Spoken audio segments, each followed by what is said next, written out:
네, 이제 제3장으로 넘어가겠습니다. 자금 관리와 관련된 전표들을 입력하는 연습을 좀 하셔야 되겠는데요.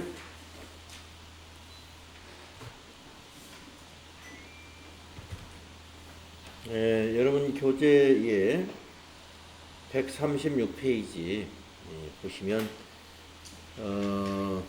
능력 단위 요소별로 정리를 해놓은 게 있는데요.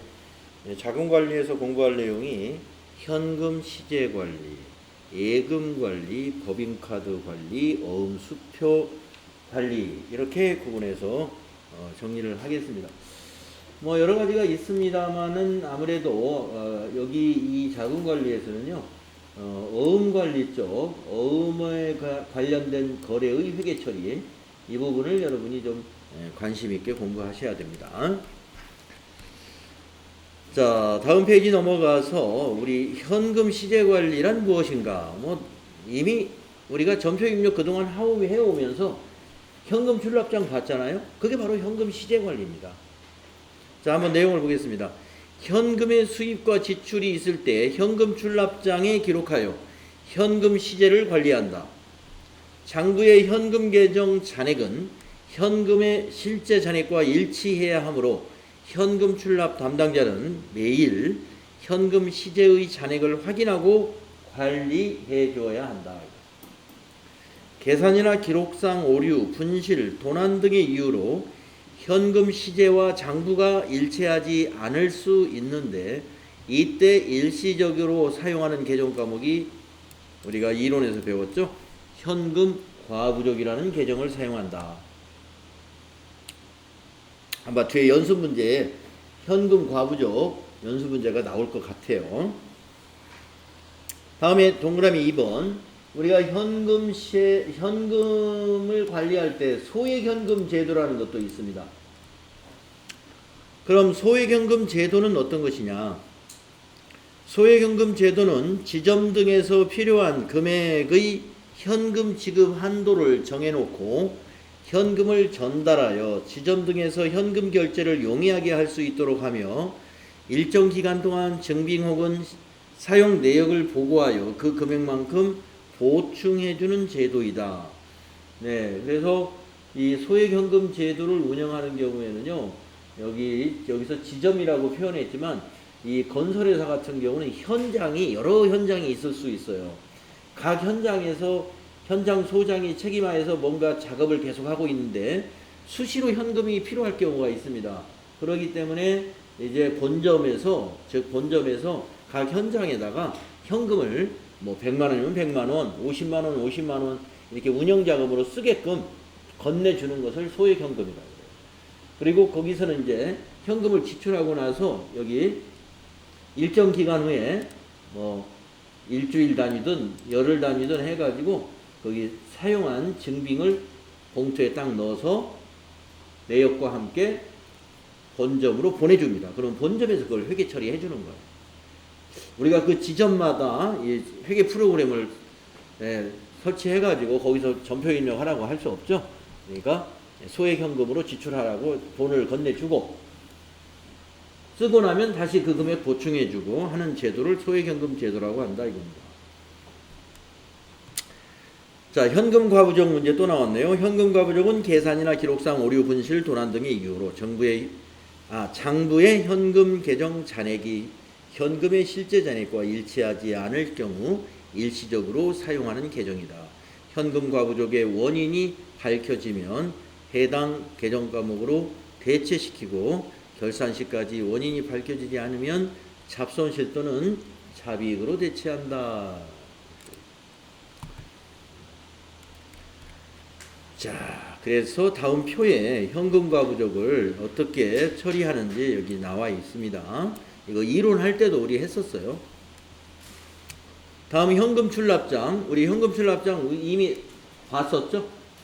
현금의 수입과 지출을 상세히 기록한 장부인데 이거 별도로 장부를 쓰는 게 아니라 전표 입력하면 이게 만들어져. 네.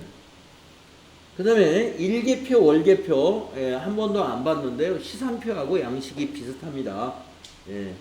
그래서 여기 일계표나 월계표에도 현금 시제가 잔액이라는 게 나타나요. 그래서 일개표, 월개표 1월 3일 하루 거를 보았더니 이렇게 보인다 하는 거죠. 그러면 1월 3일 거를 봐서 한번 우리 책하고 여기 있는 내용을 1월 3일 거 우리도 한번 보겠습니다. 자, 일개표를 1월 3일 거 조회해 가지고 이 복류생비 28,000원의 의미가 뭔가 이걸 한번 확인해 보도록 할까요? 자, 여러분 전체 메뉴 가셔가지고 전표 입력 장부에서요, 일개표, 월개표 여기 세 번째 있습니다. 일월개표 클릭하시고 여기 탭이 두 개가 있는데 여기는 일개표고 이 자리가 월개표예요. 일개표는 날짜를 입력하는 것이고요, 월개표는 월만 입력하는데 1월 3일 걸 보려면은 일개표로 가야 돼요. 그래서 여기다가 1월 엔터 3 엔터. 그러면 1월 3일부터 1월 3일 엔터. 1월 3일 날 거래가 복리후생비라는 계정 과목 하나에 대한 거래만 있었다는 거예요. 그런데 복리후생비는 비용이니까 차변에 기록을 했는데 차변에 기록할 때 현금이었다는 거죠. 그 뭐냐? 복리후생비가 지출이 됐는데 모두 현금으로 지출했다. 이걸 이렇게 봐야 된다 이거죠. 그래서 밑에 보시면은 전일의 현금 잔고가 이만큼이었는데 3,500만 원이었는데 금일의 현금 잔고는 여기 현금 지출 28,000원이 빠져가지고 3,497만 2천원으로 금일 현금 잔고가 이렇게 줄었다 이런 얘기.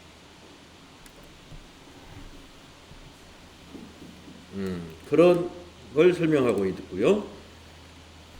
그 다음 페이지에 월개표 3월 한 달 거를 한번 볼 텐데요. 여기 이 의미가 뭐냐? 3월 월개표 가지급금란에 대변의 2만 원은 현금으로 입금되었다라고 해석이 되며 대변에 기록되어 있는 현금란은 현금의 수입을 의미하는 것이다. 자, 무엇이냐? 자, 월개표를 3월 한 달 걸 다 볼까요? 자, 여기 월개표 클릭해 주시고 여기 조회 기간을 3 엔터 3 이렇게 하겠습니다. 3 엔터 3 3월부터 3월이죠.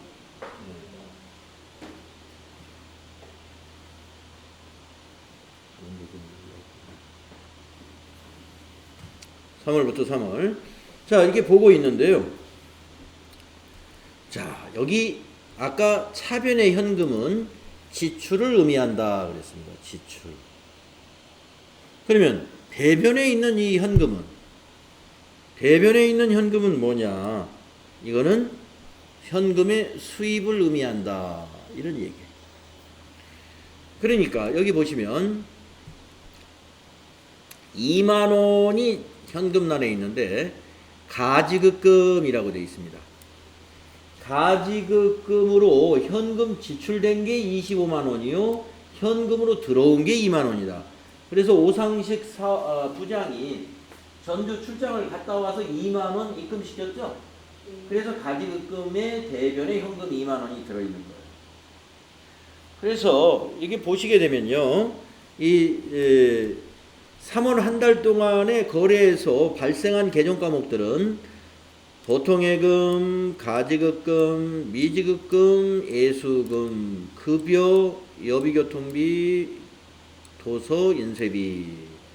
이것이 3월 달에 사용된 계정 과목들이에요. 그 중에서 현금만 본다면 현금의 수입이 2만 원이 있었습니다. 그래서 전월의 잔고가 36759인데 000인데 수입이 2만 원 있었고 지출이 25만 원이 나갔어요. 그러면 23만 원이 나간 거나 마찬가지죠.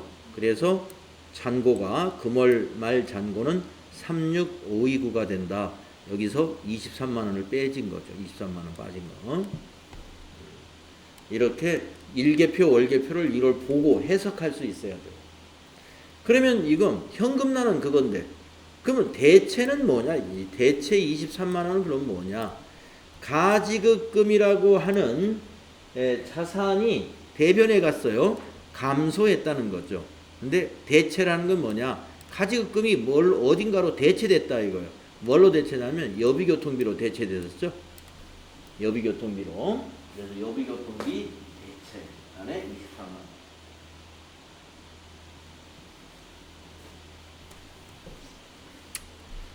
그래서 현금 거래와 대체 거래 이렇게 구분을 해서 보시면 돼요. 이 대체 거래라는 것은 현금 거래가 아닌 계정 과목 간의 대체라든가 또는 뭐 보통 예금 거래라든가 어음 거래라든가 이런 걸 우리가 대체 거래라고 해요.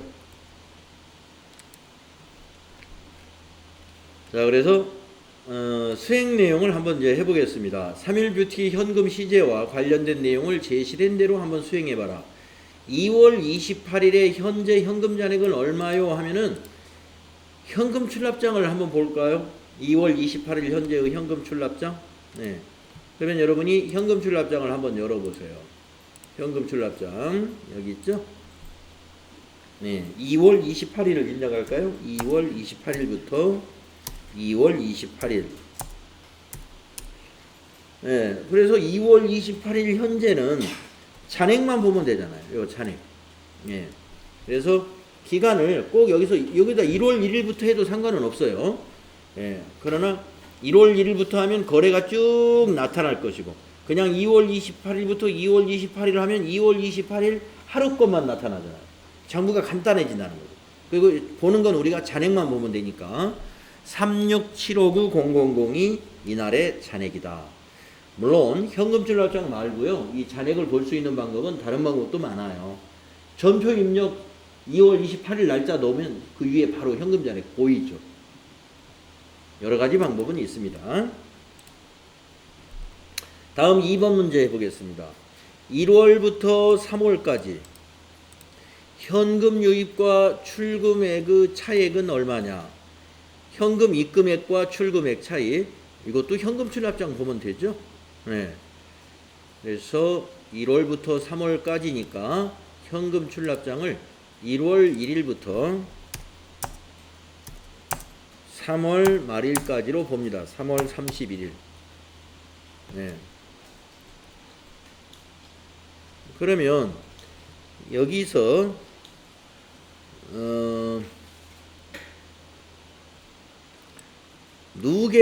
입금의 누계를 보시는데 이건 빼야 되죠. 전기 2월은 빼야 됩니다. 3,500을 빼면 입금은 200 020 000이 되는 거고요. 출금은 전기 2월 없으니까 요 금액이 출금입니다. 이걸 빼주면 되죠. 네. 차익이 얼마인지 한번 넣어보세요. 2020 000 빼기 49만 1,000원. 그래서 입금과 출금의 차액은 152만 9,000원 나오네요.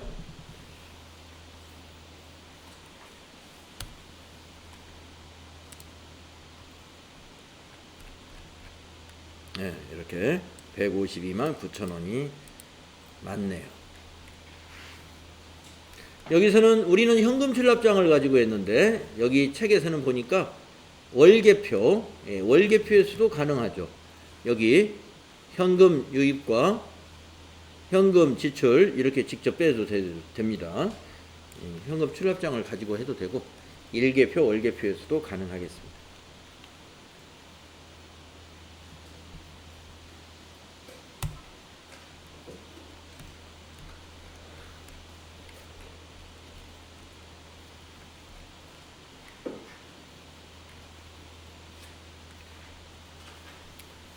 예. 141페이지로 넘어갑니다. 자, 예금 관련 계정 과목들을 한번 보겠습니다. 예금 관련 계정 과목 우리가 앞에서 그동안 전표 입력하면서 보통예금 많이 사용했죠. 103번 보통예금. 그래서 입금과 인출이 자유롭고 이자는 거의 없죠. 예.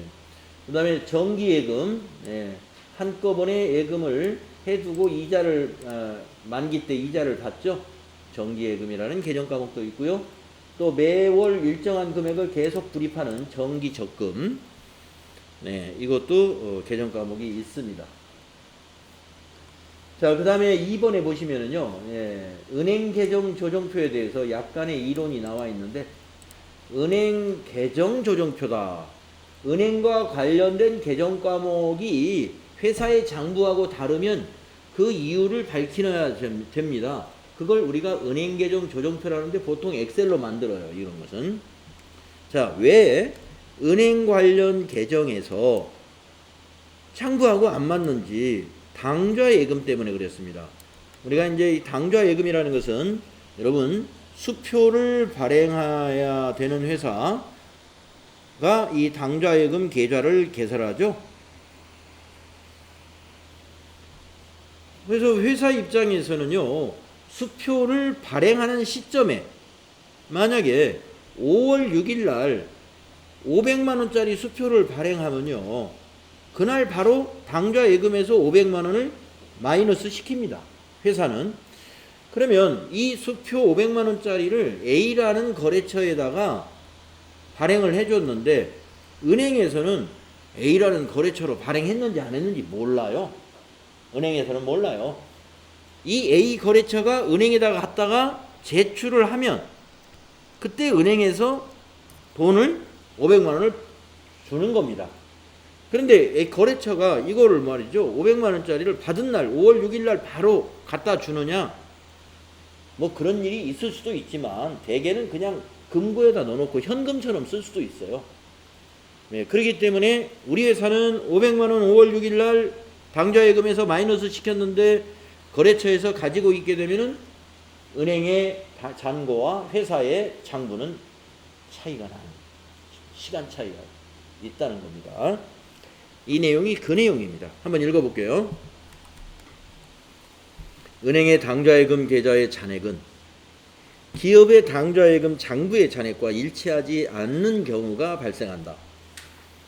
예를 들어 우리 기업이 당좌수표를 발행한 경우 당좌예금 계정의 잔액을 감소시켜 장부에 반영하였으나 거래처인 당좌수표 소지인이 은행에서 인출하지 않으면 불일치하게 된다.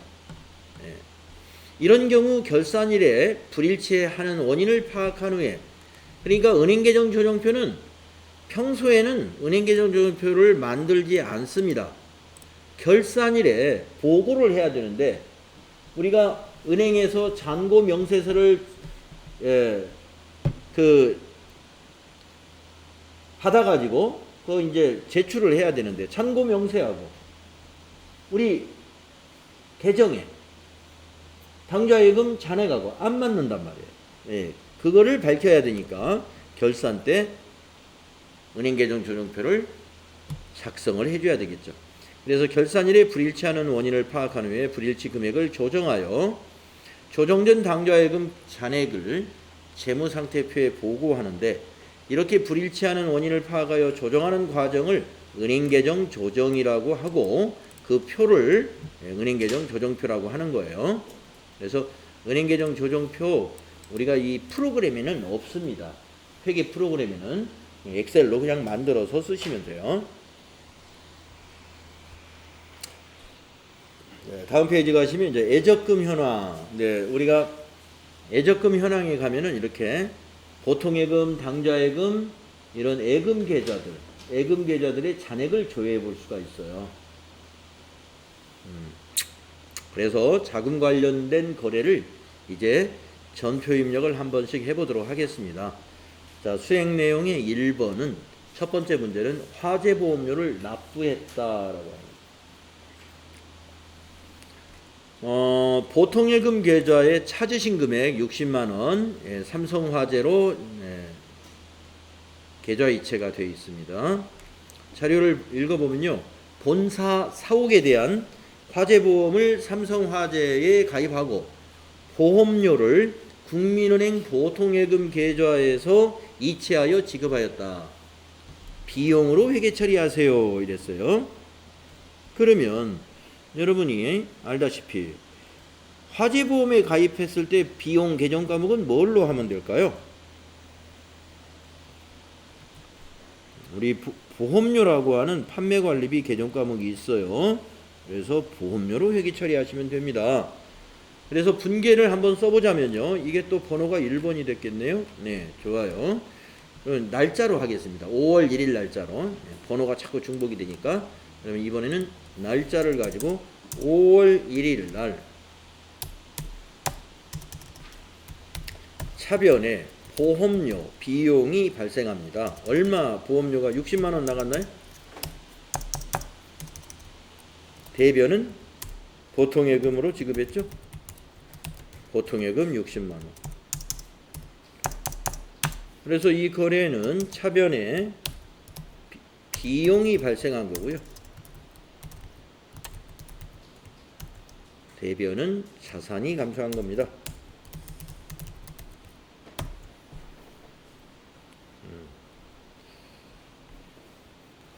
자, 그러면 이렇게 입력하고 나서 보통예금이 어떻게 애적금 현황에서 보통예금이 어떻게 변했는지 한번 보도록 하겠습니다.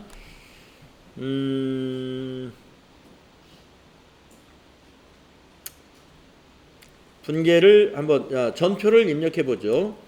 화재보험료 납부 날짜는 5월 1일이죠. 그래서 5월 1일 일반 전표에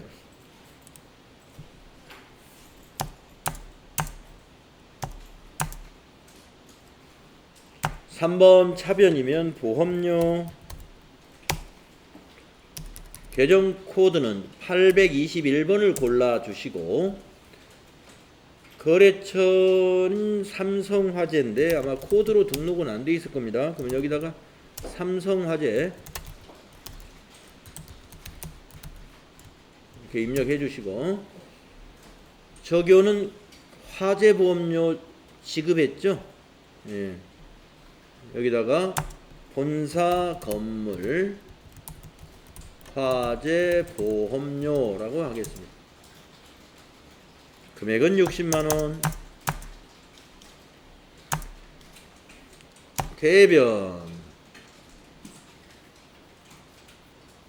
대변은 보통예금이죠. 103번.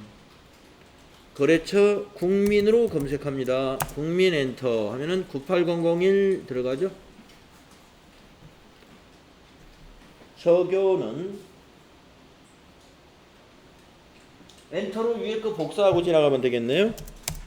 본사 건물 화재보험료 금액은 60만원. 네, 이렇게 입력해 주시면 되겠습니다.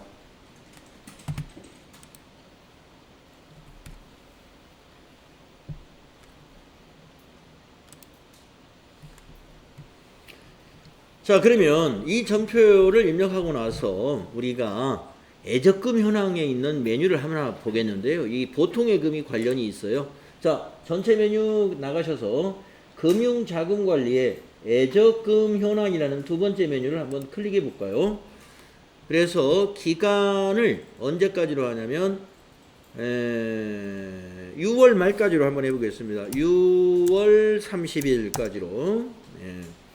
자, 국민은행 보통예금 하나밖에 없네요. 애적금이라는 게 지금 국민은행 보통예금에 2,157만 5천원 잔액이 있다.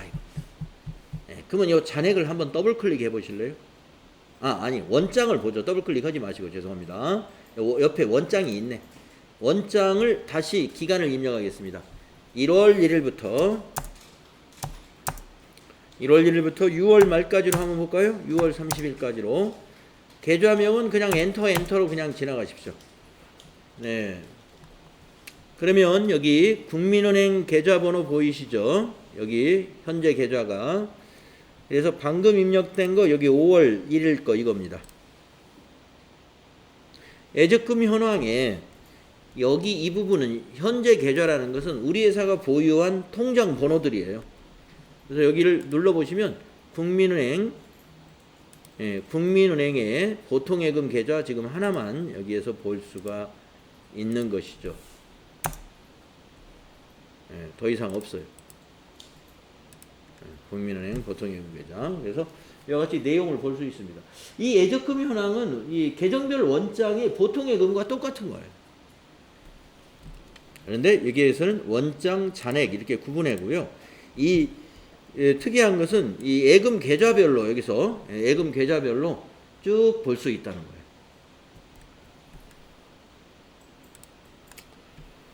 자, 다음은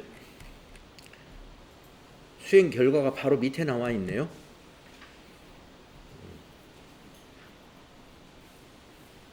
적요에다가 이렇게 보험 기간까지 이렇게 넣어주면 더 상세한 적요 내용이 된다고 볼 수 있습니다.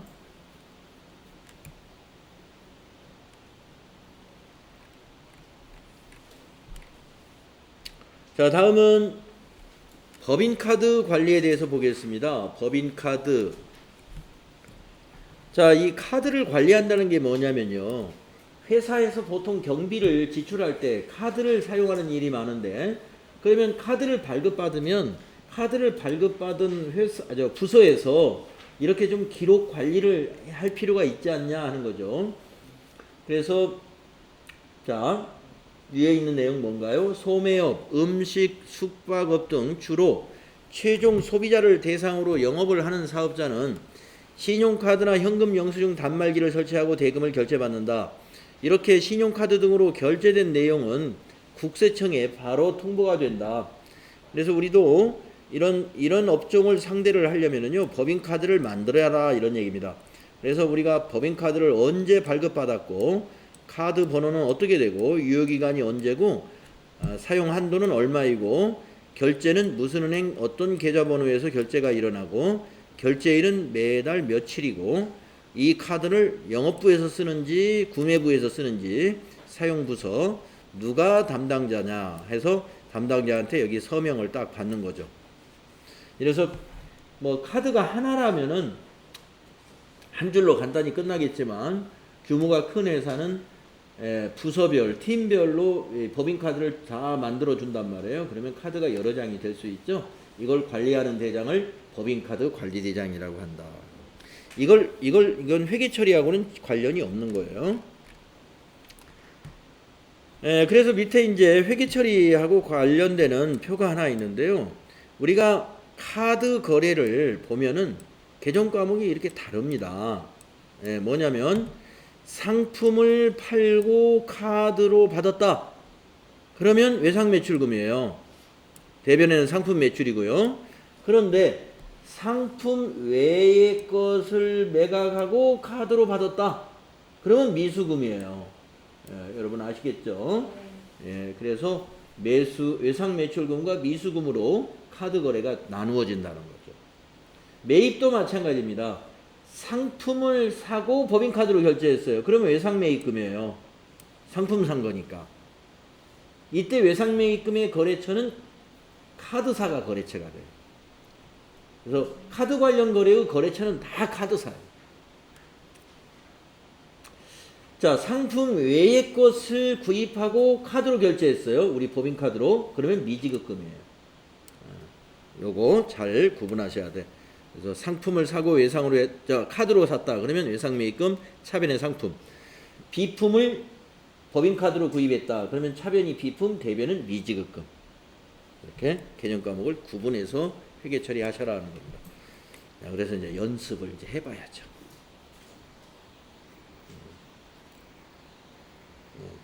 신용카드 거래 2건이 있는데 연습을 해봐야죠.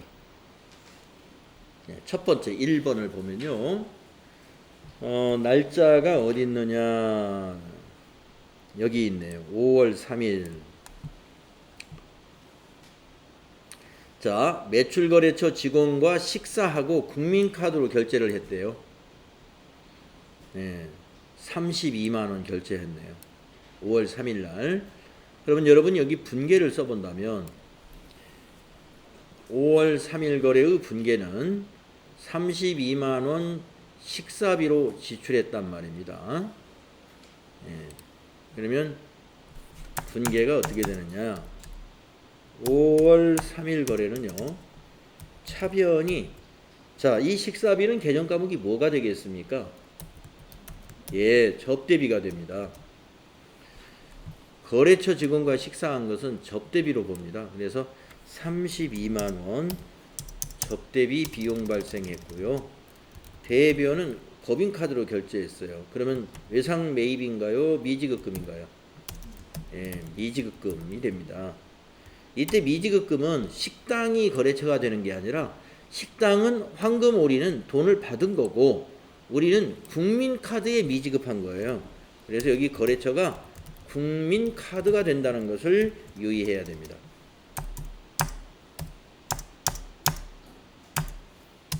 예. 그래서 우리가 카드를 긁었다는 말은 카드사에 빚을 진 거예요. 그래서 미지급금의 거래처가 국민카드가 되는 거예요. 그래서 이 거래는 차변의 접대비라는 것은 비용 발생에 해당이 되고요. 대변의 미지급금이라 하는 것은 부채 증가가 되는데 방금 말씀드린 대로 이때 이 미지급금의 부채가 거래처가 황금오리가 되어서는 안 된다 이겁니다. 국민카드에 미지급한 것으로 회계 처리를 하는 것이다. 자, 그러면 5월 3일자 전표를 같이 입력해 봅시다. 메인 매출 일반 전표에 5월 3일 날짜 5월 3일 날짜 3번 차변의 접대비 813번이네요. 자, 거래처 의미 없고 지나가시고 적요는 신용카드 법인 거를 썼어요. 그럼 1번 적요 쓰면 되겠습니다. 거래처 접대비 얼마였죠? 32만원이었죠? 32만원 엔터 하시고 대변은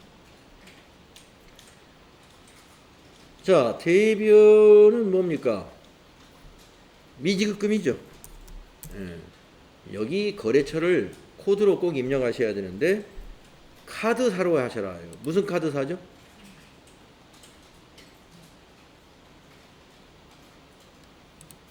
국민카드. 국민카드. 국민카드인데? 국민은행? 카드? 국민카드. 국민은행 아닙니다. 99601로 해야 돼요. 국빈카드? 제가 오타가 나 있었군요. 네, 그래서 아까 국민을 검색하니까. 네. 제가 거래처 등록에 오류가 있었습니다. 자, 거래처 등록 가가지고 고쳐야 됩니다. 상호는 고쳐져요. 카드사에 여기가 국빈카드라고 민자로 고쳐야 돼요. 네, 국민카드 이제 고쳤습니다. 일반 전표에 와가지고 다시 여기를 국민으로 검색하면 이렇게 나와야죠. 그렇죠. 국민카드. 적요는 위에 거 복사하고 지나가면 되겠고요. 32만원. 네. 자, 여러분 회사가 카드를 사용해서 비용을 지출하잖아요. 대변의 미지급금이라는 거 요거 잘 알아두시고요. 미지급금의 거래처는 식당이나 이런 데가 되는 게 아니라 카드사라는 거죠. 예. 요거 많이 헷갈리는 분 많이 있습니다. 조심하시고. 자, 한 문제 더 있어요. 그거 한 문제는 어떤 문제인가요? 2번 신용카드 사용대금의 결제 문제가 하나 나왔네요. 5월 30일 날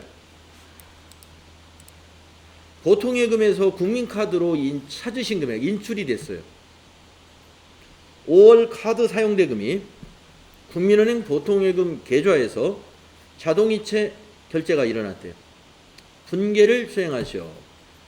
자, 그러면 보통예금이라는 계정은 인출이 됐으니까 대변에 가는 것이고, 차변은 우리가 카드를 사용할 때 미지급금으로 부채 증가시켰었죠? 그러니까 이번에는 차변의 미지급금 부채 감소가 된다는 것이죠. 그래서 5월 30일 분계를 쓰자면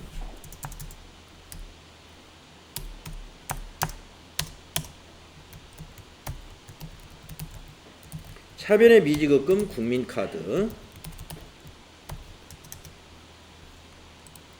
32만원이 되겠고,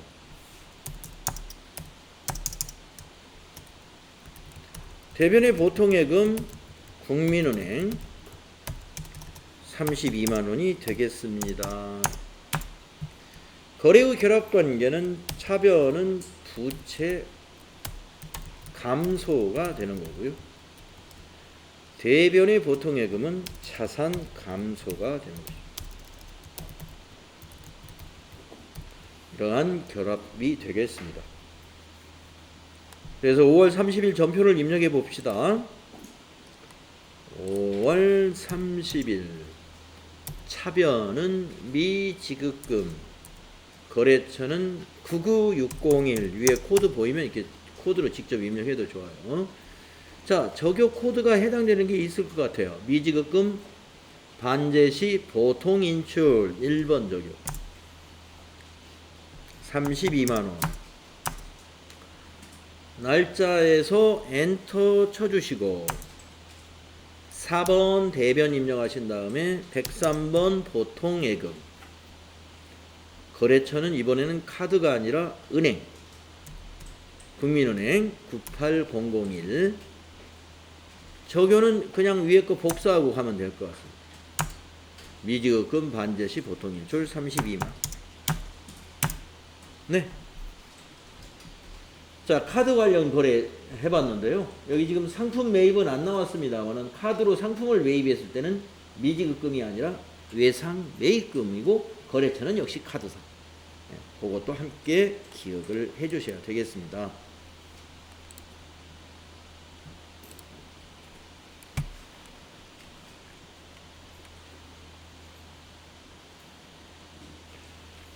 바로 다음 페이지에 수행 결과 두 5월 3일 거래와 5월 30일 거래 전표를 어떻게 입력해야 되는지 답이 다 나와 있죠. 우리는 이 적요를 거래처 접대비 신용카드, 법인카드를 썼다라고 했는데 여기는 개인 카드 쓴 걸로 되어 있네요. 예, 회사 카드를 썼다는 것은 개인 카드가 아니죠.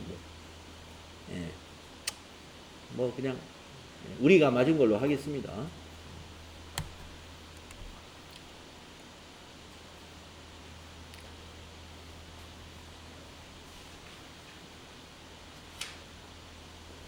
이 접대비 지출은요, 예, 회사 카드를 가지고 지출하는 게 원칙이에요. 물론 개인 카드로 지출할 수도 있습니다만, 예, 개인 카드로 지출했으면 개인한테 그 돈을 또 회사가 줘야 되잖아요. 그러니까 그냥 법인 카드 접대하게. 자, 수행 팁을 보시면 보통예금 거래 내역의 찾으신 금액 대변의 보통예금, 보통예금 거래 내역에 맡기신 금액이라는 것은 차변의 보통예금을 의미한다. 여러분 잘, 이건 뭐 이제 보통예금 거래를 많이 우리가 지금 했네요. 잘 아실 거고. 카드 거래, 채권 채무 거래처는 카드 거래처로 하라. 방금 우리 미지급금 처리할 때 국민카드로 했잖아요. 예, 황금우리로 안 했지 않습니까? 카드 거래처로 입력을 해야 된다. 자, 이제 146페이지까지만 오늘은 진도를 나가는 게 좋을 것 같고요. 다음 내일이죠. 내일은 이제 거기 제4절부터 해보도록 하겠습니다. 혹시 질문 있으신가요? 네, 수고 많이 하셨습니다.